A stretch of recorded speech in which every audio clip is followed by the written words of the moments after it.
بسم اللہ الرحمن الرحیم۔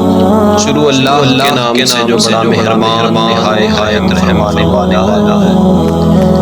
واقعہ عمر بن عبدالعزیز رحمۃ اللہ علیہ۔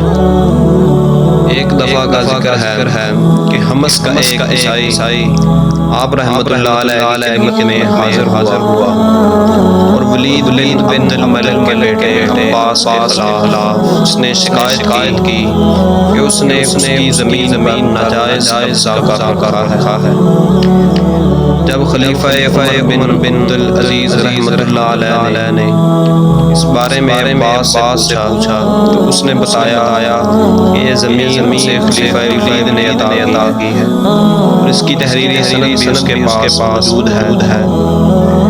عیسائی نے کہا اے خلیفہ وقت، میں اللہ کی تحریر یعنی کہ قرآن مجید کے مطابق فیصلہ چاہتا ہوں۔ عمر بن عبدالعزیز رحمۃ اللہ علیہ نے عباس سے کہا کہ میں خدا کی تحریر کو ولید بن الملک کی تحریر مقدم سمجھتا ہوں۔ آپ رحمۃ اللہ علیہ نے یہ زمین عیسائی کو واپس دلا دی۔